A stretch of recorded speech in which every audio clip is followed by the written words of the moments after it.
Muito obrigada. Senhor Professor, eu queria cumprimentá-lo e, ao mesmo tempo, dar conta que o Grupo Parlamentar do PSD não pode deixar de registar que assumiu que a supervisão do Banco de Portugal, no período em que foi governador, falhou. Não em geral, mas falhou. E também que assumiu que a Caixa falhou ao não fundamentar as suas decisões de crédito em violação dos pareceres negativos para a concessão de crédito, dos pareceres condicionados sem que estivessem verificadas as condições e admitindo igualmente que falharam os serviços de supervisão do Banco de Portugal. Ok.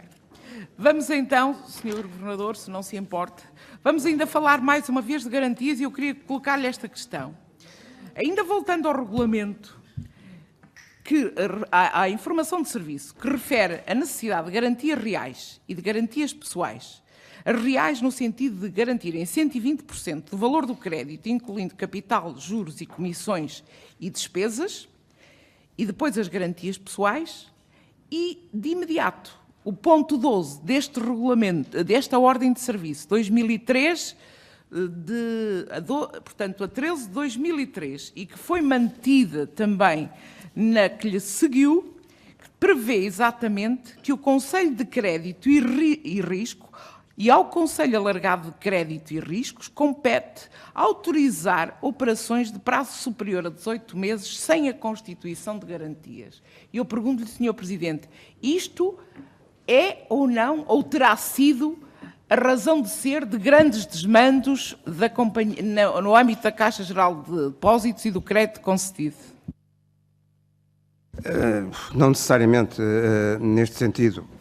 Como diz, créditos com mais de 18 meses. Não eram essencialmente de curto prazo, mas podiam tratar-se, ou não, como digo, quando eu digo não necessariamente, é no sentido exato do termo. Podiam tratar-se de créditos a empresas que tenham uma atividade sólida e viável, que a Caixa conhecia, e nessa altura dava créditos a essas empresas sem garantias, porque, digamos, havia o elemento de confiança no que era o negócio dessas empresas. Estou a fazer um caso teórico, estou só a dizer que essa regra não era necessariamente gravosa, não era necessariamente. Podia ser mal utilizada, sem dúvida, mas não era necessariamente gravosa. Senhor Professor, pergunto-lhe então, em abstrato, teria admitido, em abstrato, colocado no lugar daqueles administradores, teria concedido um crédito de 360 milhões de euros só garantidos por ações da própria entidade em que se queria tomar posição? Em abstrato. Repare, está-me a perguntar uma opinião pessoal. Em abstrato se concederia não, mas é completamente irrelevante. O que eu possa responder é completamente irrelevante para a questão. Porque considerasse eu que não daria, e que até achava mal de um ponto de vista, enfim, genérico, que isso existisse, como existe noutros países, e posso achar que não é uma coisa muito saudável, o facto é que eram operações legais e, portanto, era irrelevante o que fosse a minha opinião doutrinal ou moral, como quiser entender, é irrelevante. Concedia ou não concedia? Já disse aqui, já disse aqui há bocado, que eu não teria concedido esse tipo de créditos, mas é irrelevante para a questão da atuação da Caixa, é 100% irrelevante. Professor, e já agora, quando a Caixa Geral de Depósitos tem um incumprimento relativamente a este crédito sobre ações e tenta executá-lo, eu pergunto como é que olha para a dualidade em que fica a Caixa Geral de Depósitos como credora e, ao mesmo tempo, acionista que vai ficar com as ações numa situação ruinosa do mutuário. Pois, na verdade é por isso que essas operações eram muito arriscadas, de vários pontos de vista, mas, repito, eram legais. E não tivesse havido a crise e a queda das bolsas, e essas operações poderiam ter sido até rentáveis para a Caixa, porque suponho que o juro que eles pediram era, enfim, suficientemente remunerador para fazerem operações deste tipo, e podia ter corrido. Agora, que era uma operação muito arriscada e que podia, em vários pontos de vista, sem dúvida, e é por isso que eu já disse, eu não faria esse tipo de operações, e, enfim, mas, como digo, é relevante para o que estamos a discutir. Se calhar para os portugueses não é irrelevante ter a sua opinião sobre o assunto. Não, sim, é muito claro, já tinha reconhecido isso, é muito claro, eu não faria. Sr. Professor, o cidadão comum Vítor Constâncio, como é que se sente face às necessidades de ter que pagar também, com os seus impostos, a recapitalização da Caixa, e como é que interpreta a indignação dos portugueses face a este facto e às falhas que estão associadas à supervisão? Não, repito,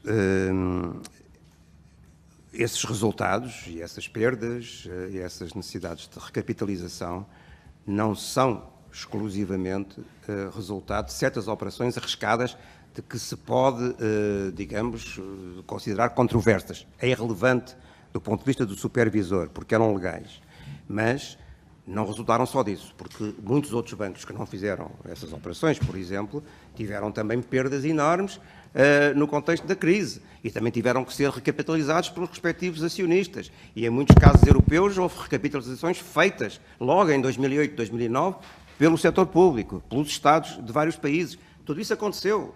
Houve, portanto, digamos, uma turbulência resultante de uma crise, repito, que foi a maior desde a Grande Depressão de 29-30. Portanto, não podemos ver isso, o caso da Caixa em concreto, meramente que foi o resultado dessas operações. Não foi, houve muitas outras que também não deram, houve falências. A Caixa tinha tradicionalmente muito crédito a pequenas empresas, certamente aí também houve muito crédito mal parado, enfim, tudo isso também aconteceu noutros países, noutros bancos, e, portanto, todos nós lamentamos, evidentemente, e eu também, que isso, neste caso, tenha envolvido dinheiros públicos, mas os níveis de recapitalização não foram tão superiores assim aos outros bancos grandes portugueses, por exemplo, que também tiveram que fazer recapitalizações significativas. Portanto, eu partilho, obviamente, da perplexidade, das dúvidas de que a população pode ter em relação a isto, mas não se pode dizer que tudo isto aconteceu na Caixa e houve estes custos de recapitalização por causa da supervisão ter falhado. Não é o caso. Não é o caso porque as operações foram vistas em certa altura, depois de feitas, evidentemente, e eram legais. Portanto, as perdas já estavam lá íncitas. E também não era possível, como eu referi, ao supervisor punir os gestores pelo facto de terem tomado más decisões, não havendo ilegalidades pelo meio. A única entidade que podia ter tirado conclusões sobre os gestores era o acionista. E dizer, bem, esta gestão, com estas orientações de crédito, com isto, enfim, não é o que eu queria para o capital que tenho investido nessa instituição. Mas não é o supervisor que faz esses julgamentos. Professor, no âmbito do regime jurídico das instituições de crédito e de supervisão financeira, portanto, a apreciação e a idoneidade é reconhecida para o exercício da função e parece-me que se tem esquecido que, ao longo do exercício da função, ela também tem que ser uma realidade. Sim.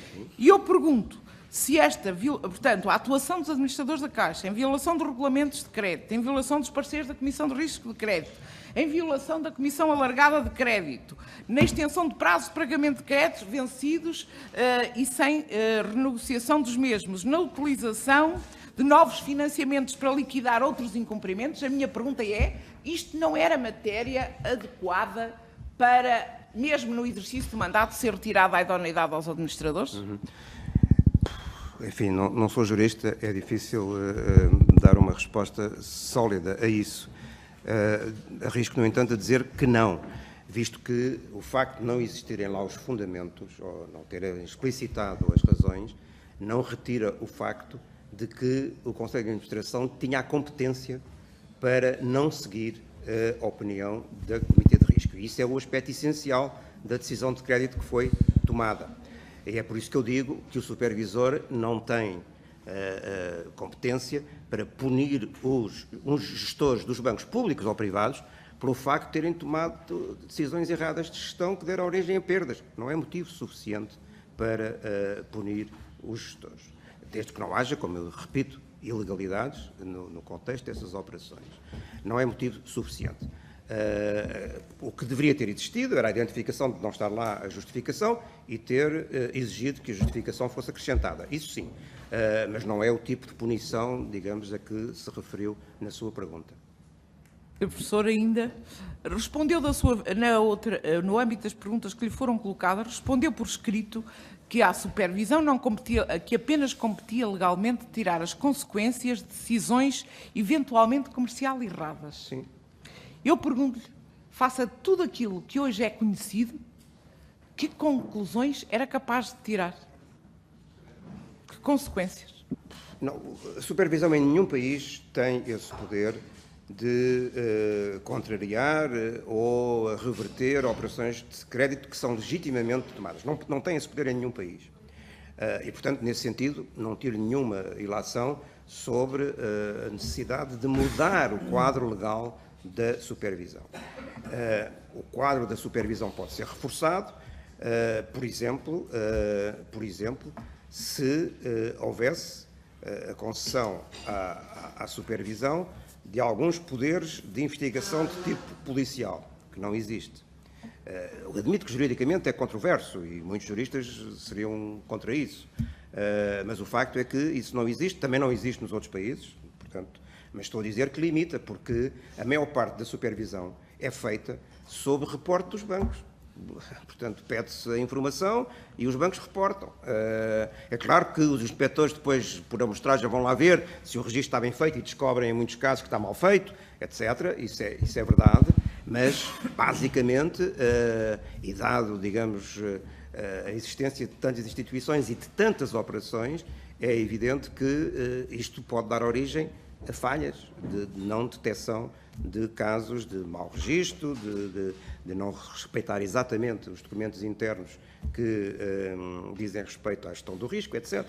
Dá origem a isso. E há falhas, quer internamente nos bancos, porque também não é a orientação, digamos, que vem do topo dos bancos, de certo tipo de operações e de registro de operações, como foram há pouco descritas pelo Sr. Deputado do PS, também isso não resultou de orientações de cima para fazer essas operações todas que está dessa maneira. Acontece na execução, há falhas, e há falhas na supervisão que não detecta muitas coisas, porque também não vê as operações todas. Essas falhas existem. Aliás, eu, noutra audição em que vi aqui, tive a ocasião de citar um estudo americano, enfim, reconheço, que durante muitos anos analisa como é que se descobriram, quem descobriu irregularidades e falhas em empresas, não só financeiras, como não financeiras, no caso americano. E descobertas pelos respectivos supervisores de vários tipos de setores, só 12% dos casos é que foram descobertos pelos supervisores. A maior parte deles, 35%, resultaram de denúncias internas, etc, etc. Portanto, isto só para dizer que, de facto, enfim, a supervisão tem mais limitações do que todos nós gostaríamos que tivesse, mas teríamos que contratar um exército de supervisores, digamos, 1 para 5, 1 para 10, em relação aos empregados bancários, para poder ver tudo e seguir tudo. Não é esse o modelo em nenhum país do mundo.